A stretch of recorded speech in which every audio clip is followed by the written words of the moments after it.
नमस्कार। तो शुरू कर रहे हैं हम बीए पार्ट थर्ड हिंदी साहित्य आधुनिक काव्य, जिसमें हम पढ़ रहे थे मुक्तिबोध। मुक्तिबोध में हमने पढ़ा था बबूल और उनकी रचना पे प्रकाश डालते हुए जो अधूरी थी उनको आज पूर्ण करने का प्रयास कर रहे हैं हम।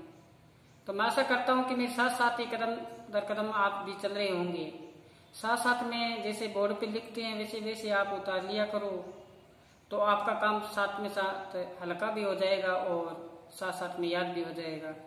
जितना भी करवाया जाता है उतना साथ साथ में काम कंप्लीट हो जाए तो इसमें काफ़ी आपको राहत मिलेगी। जहाँ भी आपको समझ में नहीं आए तो मेरे को अवगत करवाओ आप, तो मैं आपको फिर आगामी अपने वीडियो बनाते हैं उसमें सुधार करने की चेष्टा करेंगे। तो हम शुरू कर रहे हैं बबूल, जिसमें हमने पढ़ा था कि युगायुग संतृप्त पर पीड़ित जनता के महानता के युग संतृप्त पर पीड़ित जनता के महानता के वे ऊंचे ऊंचे चित्र उभर कर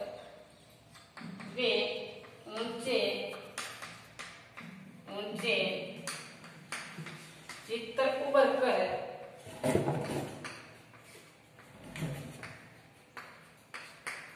उभर कर छा जाते मेरी आंखों में, छा जाते मेरी आंखों में,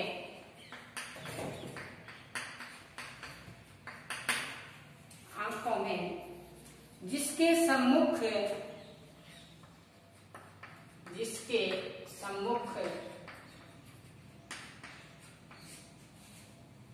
देश काल व्यापी छाया, देश काल व्यापी छाया, सिद्धार्थ बुद्ध की भी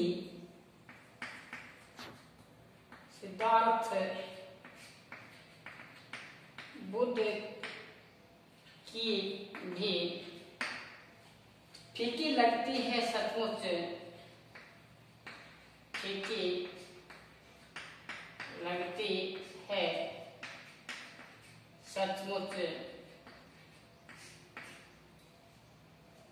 क्या बताना चाहता है कवि कि युग से युग जो संतृप्त है पर पीड़ित है जनता के महानता के, ऐसे जो लोग सदैव से ही पीड़ित आए हैं, शोषित वर्ग से रहे हैं, ऐसे लोगों पर प्रकाश डालते हुए कवि ने आगे क्या बताया है कि इनको मैं जब देखता हूँ, इन ऐसी जनता को मैं देखता हूँ, इनकी महानता को देखता हूँ कि अपना अस्तित्व बनाए रखा है इन लोगों ने, तो क्या कहते हैं, ऊंचे ऊंचे चित्र उभर कर छा जाते हैं मेरी आंखों में। इनके बारे में जैसे ही मैं सोचता हूँ तो मेरे अंदर एक ऐसे चित्र उभर के सामने आते हैं कि क्या बताया, छा जाते हैं मेरी आंखों में, मेरे सम्मुख सामने ऐसे चित्र आते हैं कि जिसके सम्मुख उसके सामने सिद्धार्थ बुद्ध की भी जो महानता है, सिद्धार्थ बुद्ध की जो भी महानता है वो भी मेरे को फीकी लगनी शुरू होती है। सिद्धार्थ ने जो भी महानता के कार्य किए थे उनसे बढ़कर ये जो निम्न वर्ग के जो लोग हैं, बबूल है, इन्होंने इतना अच्छा काम किया है कि इनकी महानता, कि महात्मा बुद्ध की महानता, सिद्धार्थ की जो महानता है वो भी मुझे क्या लगती है, फीकी लगती है। इतना उनका यशोगान नहीं कर सकते जितना ये जो सदैव से पीड़ित हुए हैं, इन जनता की महानता के गुण गाने चाहिए। इनके चित्र कहते हैं, कवि कहते हैं, मेरे सामने उभर के आता है। उनके सम्मुख है ना ये देश का व्यापी जो छाया है सिद्धार्थ की, वो भी मेरे को क्या लगती है, फीकी लगनी शुरू होती है। कि शत्रु से वो भी क्या लगती है, मुझे फीकी लगती है। तो आगे क्या कहना चाहता है कवि, देखना कि उनकी जो छाया है वो फीकी लगनी शुरू हो जाती है सचमुच। तो आगे क्या बता रहे हैं, युगों की छाती पर, युगों की छाती पर नंगे, छाती पर नंगे विवाइयों भरे, विवाइयों भरे रुधिर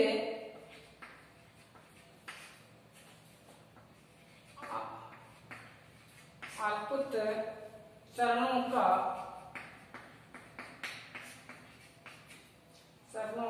जन जन का उसके प्राणों का, जन जन का उसके प्राणों का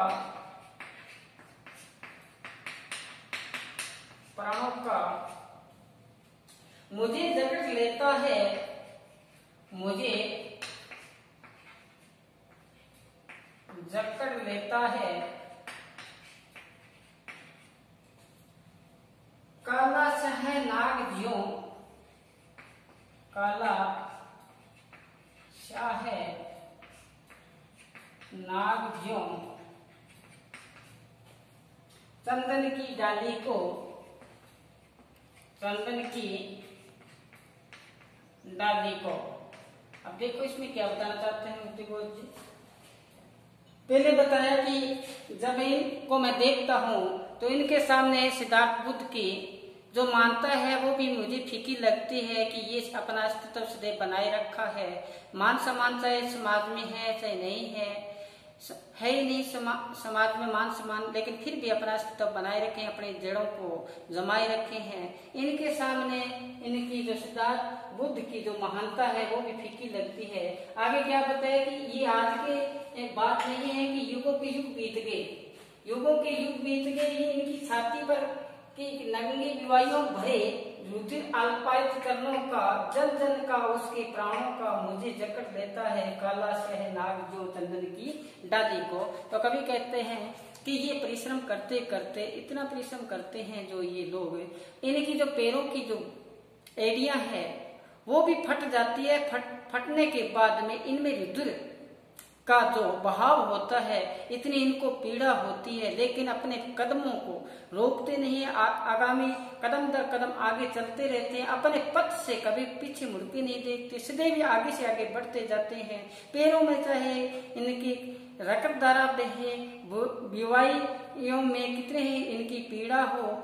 कहते हैं ना, जिनकी ना फटी पैर विवाही हो क्या जाने पीर पराई। जिनकी एड़ियां नहीं फटी और एड़ियां फटने के बाद भी उसमें रकत नहीं निकला है, वो दूसरे की पीड़ा को समझ नहीं सकते। तो इसी प्रकार इसमें बताया कि इनमें जो इनकी जो विवाहियां हैं वो फट जाती है, और विवाहियों फटे में क्या निकलता है, रुधिर निकलता है। ऐसा निकलता है कि इनके चरण ना फिर भी रुके नहीं, आगे से आगे चलते जा रहे हैं। जन जन का उनके प्राणों का मुझे जकड़ लेता। ऐसा जब सोचता हूँ तो मुझे ऐसा लगता है जिससे किसी काले सर्प ने मुझे क्या कर लिया, जकड़ लिया हो। काला सर्प किसको जकड़ता है? ये चंदन के पेड़ को जकड़ लेता है, उसके अपने आवेश में ले लेता है। तो इसी प्रकार कवि कहता है मुझे भी ऐसा लगता है कि किसी काले सर्प ने मुझे क्या कर लिया है, जकड़ लिया है। ऐसी जब मैं इसके बारे में सोचता हूँ, बबूल के पेड़ के बारे में सोचता हूँ, बबूल के पेड़ के माध्यम से निम्न वर्ग के लोगों के बारे में जब ऐसी बात सोचता हूँ तो मुझे इनकी एड़ियां देखता हूँ, सदैव ही सर्वनिष्ठ रहते हैं, कार्य में लगे रहते हैं, लेकिन फिर भी पेट नहीं भरता, पेट खाली का खाली रहता है। सदैव अपने जो आवश्यकता पूर्ति है वो भी पूर्ण नहीं हो पाती। मैंने बताया था पहले कि गुरु हथौड़ा हाथ लिए करती बार बार प्रहार। ऐसा जब हो तो हाथ में गुरु रूपी हथौड़ा होता है, बार बार प्रहार करती है कोई मजदूरन, सदैव अपने आप को कोसती है। तो इसी प्रकार इसने बताया कि युग युग बीत गए, आज की बात नहीं। इनकी छाती है वो सदैव ही छाती पे जो शोषणकारी जो लोग हैं वो इनको सताते रहते हैं, और विवाहियां इनकी क्या होती है, फटी की फटी रह जाती है, उसमें रक्त धारा संचारित होती रहती है। कितनी पीड़ा होती है, उन पीड़ा को फिर भी जो पूंजीपति वर्ग है वो समझ नहीं पाते, ये आगे से आगे, लेकिन ये रुक नहीं पाते, अपने श्रम में लीन रहते हैं, आगे से आगे नहीं रहते हैं। तो आगे देखो क्या कहना चाहता है कवि कि इस प्रकार से एक आगे कवि ने कहा कि ऐसा जब दृश्य देखा मैंने, इनकी पैरों की विवाहियां फटी हुई है, चरणों से रक्त धारा विवाहियों में रक्त धारा बह रही है, ऐसा सोचा तो मुझे लगा जैसे काला सर्प ने मुझे क्या कर लिया हो, जकड़ लिया हो। किसको जकड़ता है? जिसमें चंदन को जकड़ता है। इस प्रकार कवि ने एक आगे बताया कि ऐसा देख के मुझे एक चित्र आता आंखों के सम्मुख, एक चित्र आता आंखों के सम्मुख है। कहते हैं कि ऐसा देख के मुझे एक चित्र आंखों के सामने सम्मुख आता है, वो भी कैसा है? कोमल। क्या बताना चाहते आगे? तेरे पैर कर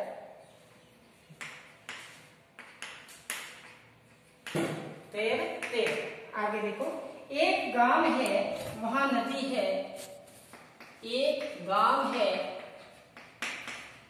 वहां नदी है, एक गांव है वहां नदी है,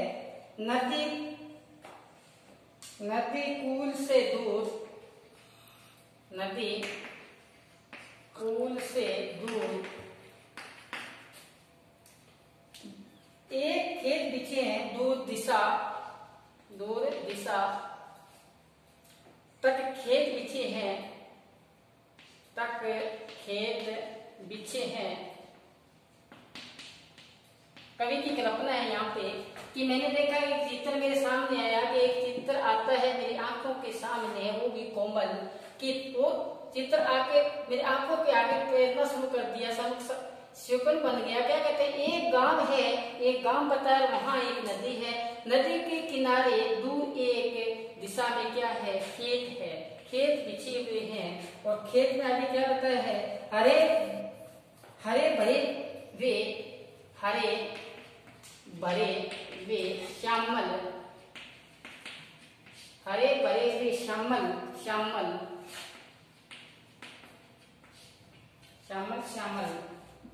जिनमें छिपी फिरती है, जिनमें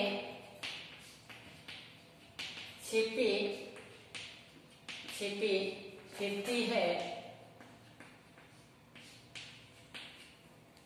लाल ओढ़नी मुँह की श्यामल,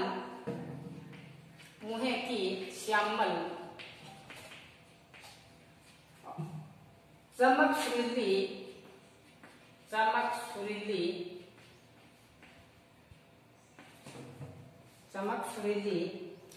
साथ मेहनत के पुतले, साथ मेहनत के पुतले, शोषण हत गम खाने वाले दुख के स्वामी। देखो इसमें प्रकाश डालते अपने क्या कहना चाहते हैं, कि कवि कहना चाहते हैं कि मेरे सामने एक चित्र सामने उभर के आया। चित्र कौन सा बताया? कि एक ऐसा चित्र आया जिसमें अपने एक पूरा का पूरा वातावरण यहाँ पे उपस्थित कर दिया कि एक गांव है, और गांव कहाँ पे है? नदी के किनारे है। नदी के किनारे होगा तो आपको पता होगा वहाँ खेत होंगे, धान्य होगा, फसल होगी सारी। और फसलों में काम कौन करते हैं? पूंजीपति वर्ग तो करते नहीं है, वहां पर मजदूर करते हैं, अपने आप को खपा देते हैं, लेकिन फिर भी कुछ नहीं बचता। तो इसी प्रकार इसमें बताया कि एक चित्र मेरे सामने आया, वो बड़ा कोमल था। ऐसा चित्र मेरे सामने आया, वो तेज रहता है मेरे सामने कि एक गांव है, वहां नदी है, और नदी के किनारे क्या है? दूर दिशा तक खेत ही खेत बिछे हुए हैं, चारों तरफ खेत ही खेत है, जो पूंजीपति वर्ग लोगों की है। तो क्या बोलते हैं? सारे खेत है वो हरे भरे पड़े हैं, श्यामल है, धान्य से भरा पड़ा सारा खेत, जिसमें छिपी फिरती है लाल ओढ़नी। उस खेत में मजदूरन छिप के काम करते हुए फिर रही है। लाल ओढ़नी का मतलब यहाँ मजदूरन से होगा कि कार्य करते हुए श्रम से श्रेय निष्ठा के साथ काम करते हुए वहां पे ओढ़नी घूम रही है, मतलब वहां पे एक मजदूरन घूम रही है। तो क्या बताए हैं? मजदूरन घूम रही है, तो क्या बताए? वहां पे मुँह की श्यामल, उनका जो चेहरे की जो आभा है, चेहरे की जो कांति है, उनका जो रंग है, वो कार्य करते करते ऐसी कड़ाकेदार धूप में कार्य करते करते उनका जो रंग है वो क्या हो गया है, श्यामल हो गया है, काला पड़ गया है। और जब लेकिन होते हुए भी, अपना चेहरा काले होते हुए भी उनमें क्या है, चमक है, आभा है, कौन सी कि जिजीविषा जीने की ललक है, पालन पोषण, बच्चों की पालन पोषण करने की ललक भी अभी तक सदैव अंदर व्याप्त कर रखी है। तो वो चमक है उसकी, और सुरीली है, वाणी में उनकी क्या है, सदैवी मधुरता है, यानी वाणी में कठोरता नहीं है। इतना पोषण होते हुए भी अपनी जो आवाज है उनमें सदैवी क्या रखा, नम्रता रखी, दीनता रखी, और सुरीली रखी, मीठी रखी। अब आगे क्या बताना चाहते हैं कि साथ साथ मेहनत के पुतले ये सारे अपने साथ साथ अपने पतिदेव के साथ क्या करते हैं, कार्य करते रहते हैं खेतों में, सुबह से लेकर शाम तक इतने मेहनत करते हैं कि मेहनत के क्या बन गए, पुतले बन गए हैं। कवि ने यहाँ पे बताया। तो आगे क्या बताया कि शोषण हाथ ये सदैव कितना ही कार्य कर ले, लेकिन जो पूंजीपति वर्ग है उनका सदैव क्या किया, शोषण किया, शोषण का ये मारे हुए हैं, और गम को ये क्या है, खाने वाले हैं, सदैव गम को ही खाते हैं। भोजन मिलना दूर की बात, लेकिन इनको क्या मिलता है, गम ही मिलता है। इसलिए इनका जो स्वामी है, इनका जो प्रतिनिधित्व करने वाला है वो कौन है, दुख है। देखो कैसी मानवीय संवेदना उभर के यहाँ सामने आई है कि इनका जो साथी है, स्वामी है, जो इनका कर्तव्य करता है वो क्या है, दुख है। ये बात इसमें बताई कि एक गांव था, गांव के पास में नदी थी, नदी के पास में खेत बिछे हुए थे, वहां पे एक लाल ओढ़नी खेतों में कार्य करती हुई दिखाई दी कवि ने। और कवि ने जैसे ही उसको देखा तो मन में ऐसे भाव आए कि ये तो क्या है, इनका जो स्वामी है वो क्या है, सदैव दुखी मिला है, सुखी नहीं मिला। तो ये बात इसमें बताई। हम आगे की पंक्ति पे फिर लिखते हैं यहाँ पे,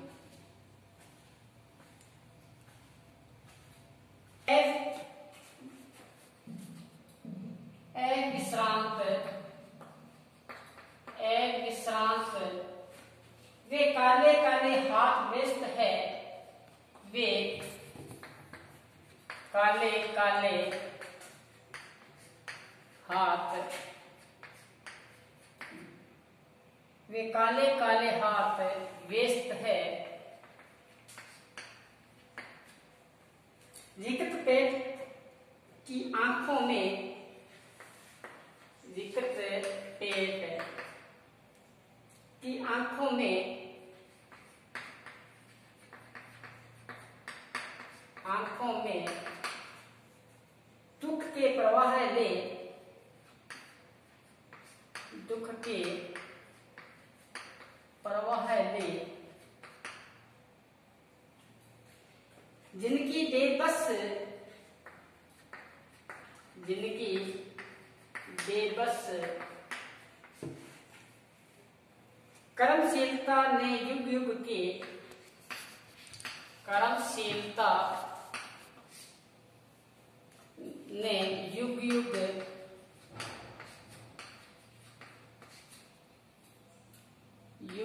के गोर कपोलों में,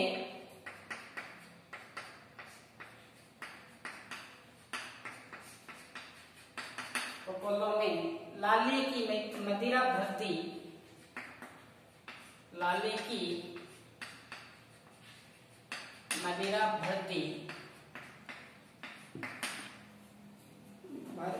अब इस पे देखो, मैंने बताया पहले कवि की जो कल्पना थी, एक गांव था, वहां पे पास में नदी थी, नदी के पास में खेत थे, खेतों में लाल ओढ़नी घूम रही थी। तो लाल ओढ़नी घूम रही थी, वो श्रम में यानी अपनी मेहनत के बल पे पूरा अपना जीवन यापन कर रही थी। ऐसा करने के बाद में दुख ही उनका क्या था, स्वामी था। उसके आगे हम चले तो कवि कहना चाहते हैं कि वो सदैव ही लगातार अपने पथ पर विश्राम करते हुए, थकना नहीं, विश्राम करते हुए अपने पथ पे आगे चल रहे हैं अपने पेट की पूर्ति के लिए।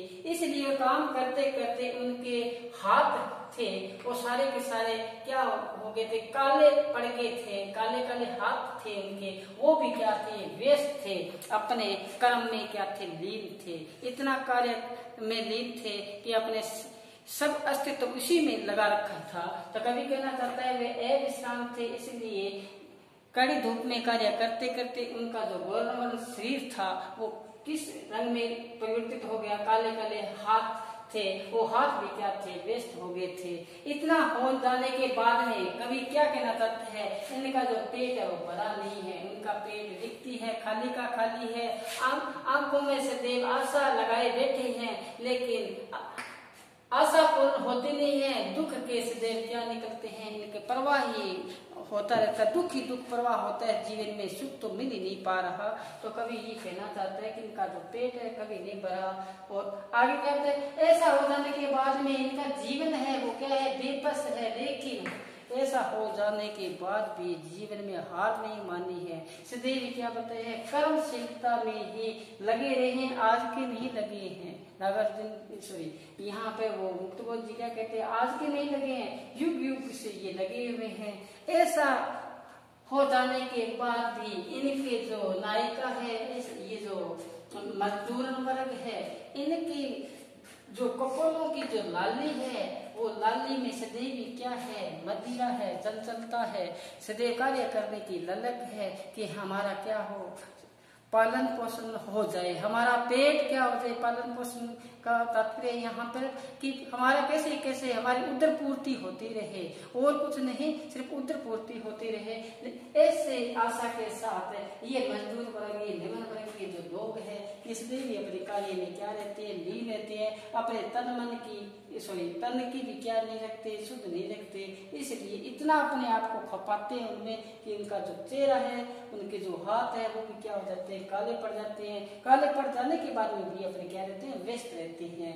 उनकी आंखों में सदैव आशावादी संकेत रखते हैं, लेकिन फिर भी पेट खाली का खाली, दुख का प्रवाह सदैव आगे से आगे बढ़ता ही जाता है, रुकने का नाम नहीं लेता। इस दुख के आगे ये बेबस है, लेकिन बेबस होते हुए कार्य में लीन है। कभी कहना चाहता है आज की नहीं है, सदैव युग की युग ही बीत गए, ये लगे रहे हैं। ऐसा हो जाने के बाद भी कपोलों पे क्या है, लालिमा ली हुई है, चंचलता है। ऐसी चंचलता कार्य करने की आगे के आगे फिर ललक है। आगे क्या बता चाहते हैं कवि, देखो कवि कहना चाहते हैं कि आहे त्याग की उत्कट, आहे त्याग की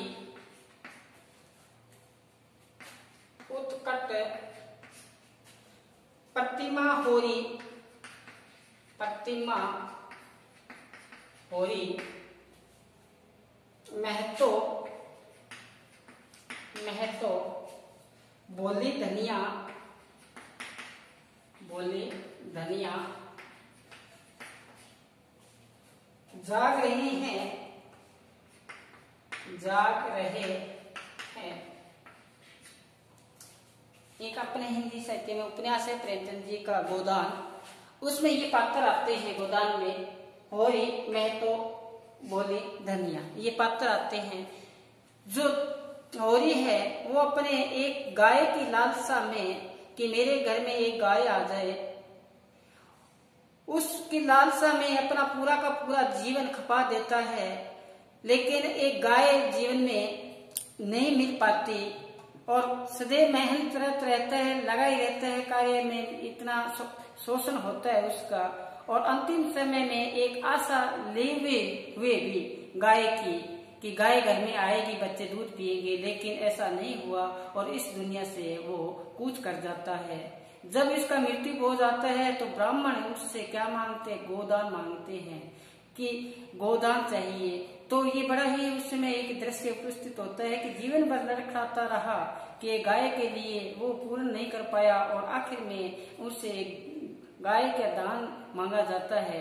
तो वो इसी प्रकार से इसमें यहाँ पे वो पात्र उभर के सामने आए हैं। तो क्या बताना चाहता है यहाँ कवि कि मुझे उस त्याग की जो प्रतिमा है मुझे नजर आती है उस होरी में, उस महतो में, और उसकी होरी की जो पत्नी है धनिया में नजर आती है। वो भी खेत में क्या कर रहे हैं, जाग रहे हैं, कार्य कर रहे हैं। वो जाग रहे हैं और कार्य कर रहे हैं। आगे क्या बताना चाहते हैं, देखो जाग रहे हैं, कार्य कर रहे हैं, काम कर रहे हैं। अब अपने खेतों में काम कर रहे हैं,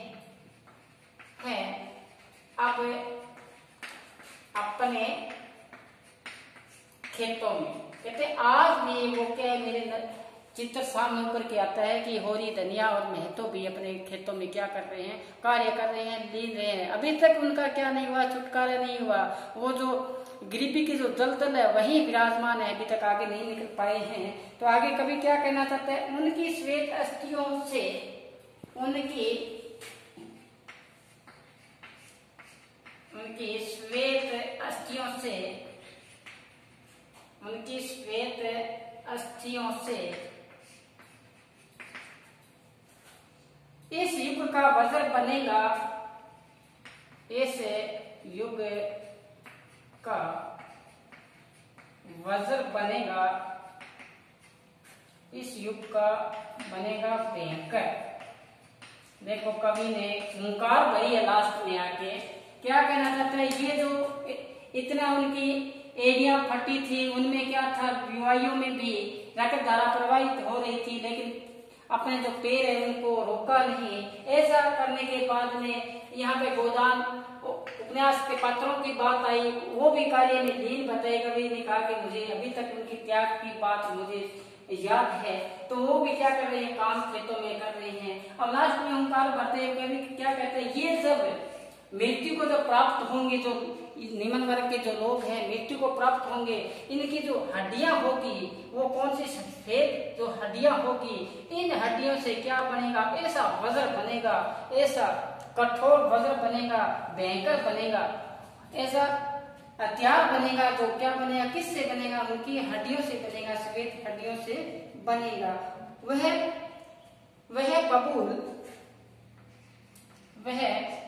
बबूल पढ़ रहे, जो बबूल पढ़ते पढ़ते कवि ने यहाँ पे निम्न वर्ग के माध्यम से बात करते करते कहाँ पहुंच गए हैं। तो कहते हैं इनकी श्वेत हड्डियों से क्या बनेगा, ऐसा वज्र बनेगा भयंकर। तो वह भी बबूल जो चिर निर्वासित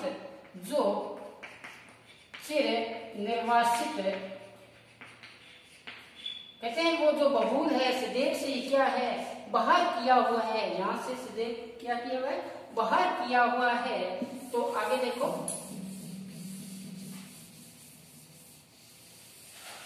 वह बबूल जो चिर निर्वासित, जो सदैव से बाहर किया हुआ है, ये एक प्रतीक बना है, एक प्रतीक बना है,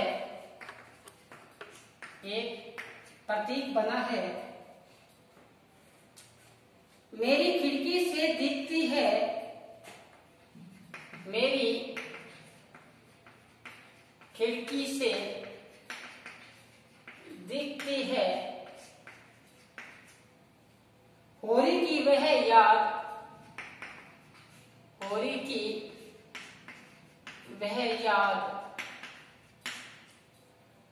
जवानी में आया है, जवानी में आया है,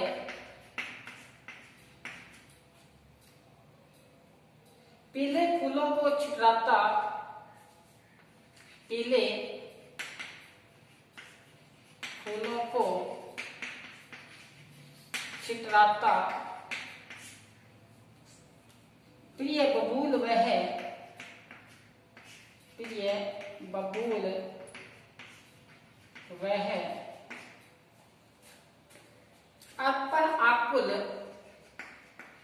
अर्पण आकुल। आत्म चेतना में, आत्म चेतना में, आत्म चेतना में चाह रहा है, चाह रहा है मंजित करना, चाह रहा है मंजित करना दिशा कुल को, दिशा कुल को। कवि कहना चाहता है कि एक ऐसा बबूल है जो प्रतीक बना है कि, तो सोचता हुआ कहते हैं कि मेरी खिड़की में दिखती है होरी की वह याद। जब मैं घर पे बैठा होता हूँ तो खिड़की देखता हूँ तो मुझे ऐसा दिखाई देते हैं, मुझे याद आती है उस पात्र होरी की जो जीवन भर लड़खड़ाता रहा, मेहनत करता रहा, जो जवानी में क्या बन गया, बूढ़ा बन गया। तो इस प्रकार से इसी का प्रतीक कौन बना, बबूल बना। उस बबूल ने अपने पीले फूलों से सदैव ही इस धरा को क्या करता रहा, फूलों से सदैव ही छिटकाता रहा, छिड़कता रहा, फूल छिड़कता रहा। फिर यह कौन था, वो बबूल था। वो किसकी भांति था, बबूल भी होरी की भांति था, धनियों की भांति था, मेहतों की भांति था, उस लाल ओढ़नी की भांति था। कौन, ये बबूल। तो क्या कहता है, उसने क्या किया, अर्पण किया अपने आकुलता मन की बेचैनी के साथ आत्म चेतना में करना चाहता है, सबको अर्पित करना चाहता है, सबको दुलारना चाहता है, सब व्यक्ति को अपनी ओर निहारना चाहता है, अपने क्या कहता है एक चुम्बन का अधिकार मांगना चाहता है, चाह रहा है। कहते हैं उसकी एक मन में इच्छा है, वो सभी को क्या करना चाहता है, मंजित करना चाहता है, हर दिशा को, हर किनारे को अपनी ओर आकर्षित करना चाहता है। कौन, बबूल। तो ये था अपना बबूल, जो गजानन माधव मुक्तिबोध से जो ये कविता थी, लंबी कविता थी, हमने पढ़ी। तो इसको एक बार आप आधुनिक काव्य की जो कविता है अपने बुक से है उसको ले आओ, आप उसमें साथ साथ में देखते जाओ। फिर भी मैं प्रयास करता हूँ कि मैं बोर्ड पे लिखता हूँ, साथ साथ में लिख लिया करो, उतार लिया करो, फायदा होगा आपका। और साथ साथ में जैसे आपको समय मिले, समय निकालो, समय कीमती है, लगे रहो, पढ़ते रहो, अपने समय निकल जाएगा, फिर समस्या होगी। तो लगे रहो, सार्थक लगाए रखो, इस मन को भी सार्थक लगाए रखो, लगे रहोगे मंजिल मिल जाएगी। बस आज इतना ही, कल मिलेंगे फिर। धन्यवाद।